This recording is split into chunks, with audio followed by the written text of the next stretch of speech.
A stunning backdrop. 911 emergency. Yeah, my wife had a really bad accident. I don't know where I'm at. Where am I? For a shocking twist of fate. She fell in the water. She was fishing. We were all fishing. Our world stopped. We couldn't think, we couldn't talk. 47-year-old Nancy Mason, dead on the banks of the Chalk River. A call came in that a woman had drowned. It was Memorial Day 2004, a fishing trip with her husband Dan and his friend Ephraim Gallegos, a planned weekend to kick back. But by the time the ambulance got there was nothing they could do. It's a terrible loss. It's a terrible loss. Dan Mason said his wife had simply fallen from a rock above the river. It looked like an accident, nothing more. And the sergeant from the Chaffee County Sheriff's Office agreed. Department policy was to notify the sheriff of any death, but the sergeant never bothered to call it in. He'd looked at it, he'd taken care of it, everything was fine, and there was no reason for him to respond. And the bottom line is, they just took Dan's word for it. Yes. And you told yourself, tragic accident. We just had to believe what we were told. But the stunning backdrop was about to reveal another twist.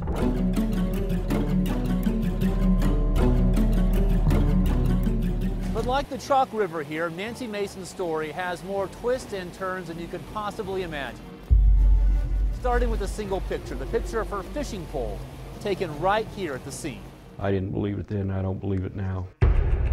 It was a tiny detail in a photo now seen for the first time, but it changed everything for Chaffee County investigators.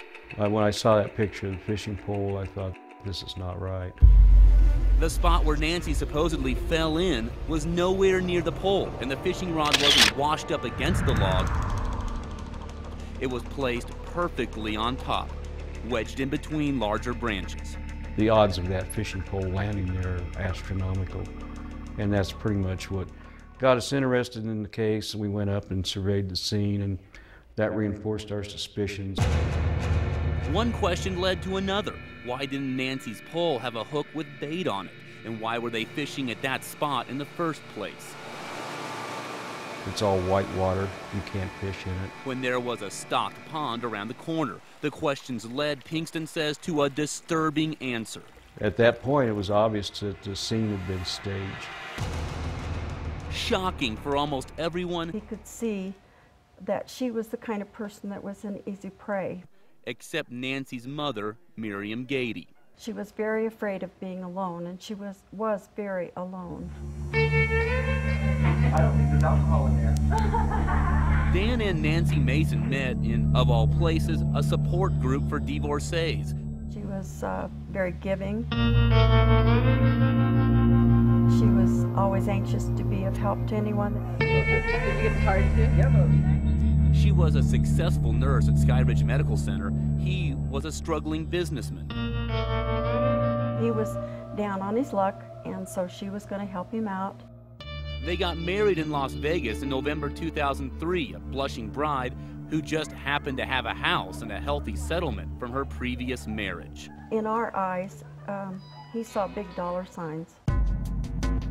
Nancy eventually bankrolled Dan's businesses and let his best friend, Ephraim Gallegos, live with them. Dan and Ephraim were inseparable, closer, it seemed to Miriam, than Dan and his wife. You never knew what he was going to do. It was very different from the people we had dealt with before. On Nancy's 47th birthday, they looked like a happy family. And we had a wonderful time. We just had a great time, but that's the last time we saw her alive. It was enough to rip your heart out. And the world lost a good nurse, and a good mother, a good sister, and a good daughter. And Miriam Gady was about to find out that Dan had already moved on when she went back to get some of Nancy's things. Had swords and all kinds of things on what was a man house. You know, I thought, well, this is really odd. There's no sign of Nancy in this house, and he's supposed to be grieving. It finally clicked, she says. Well, that's when the light came on. Her daughter's accident suddenly seemed like something much more sinister. It was the very same conclusion investigators were coming to on their own as this case took another twist. Follow the money. The money seemed to be the right trail. And it led Keith Pinkston in only one direction. 7 months before her death, Nancy had taken out a second life insurance policy, naming Dan as the sole beneficiary. Should she die, he would get $54,000 without any questions asked. If she died from an accident, he would receive an additional $54,000. Just 6 weeks before she died, she changed her original life insurance policy too. But what was curious is she removed all 3 of her children and made her new husband, Dan Mason, the sole beneficiary. And on that exact same day, Nancy filed a new will, leaving her entire estate to Dan Mason, except there was a major problem. 2 of her 3 children's names had been misspelled on that will. 2 errors right there in black and white. There's no mother that's not going to know how to spell her own children's name. Dan stood to inherit almost $300,000 just as he got rid of Nancy's remains. She was cremated as soon as possible by Dan's insistence. As the money trail came into focus, the story Dan Mason had given to police on the day Nancy died started to unravel, investigators say, the closer they looked at it. You want to show me where they were fishing? Yeah, we'll head down toward the creek. Keith Pinkston took us back to the scene, the rock where Dan said Nancy had fallen in the river. Anything in the water in this area is going to wash up into that exact spot right there. But Dan's story was that Nancy washed up almost 100 yards downstream on the far bank. I think it'd be physically impossible, and we proved that by repetitive tries with our river rescue mannequin. There were no scrapes on Nancy's body, even though she supposedly fell against the rocks, and her doctor said she couldn't have climbed to that outcropping anyway after having surgeries on her feet. He said that there's no way she would have been in that area.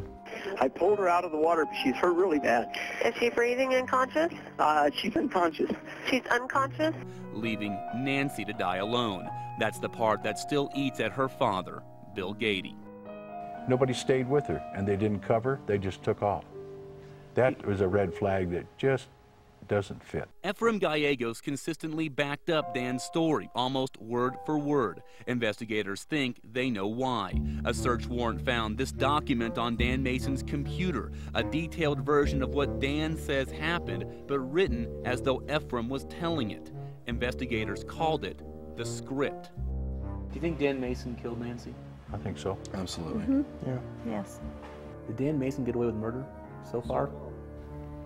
And so did his friend, Ephraim Gallegos. But the problem has been proving it. Nancy Mason's official cause of death was still accidental. There was no body, no crime scene investigation, all because the first responders never called the sheriff. We could have checked the area for evidence. We could have checked the inside of the vehicle. For 5 years, no prosecutor would even take the case. So this May, the Chaffee County Sheriff's Office took an extraordinary step and asked for a coroner's inquest into the cause of Nancy Mason's death.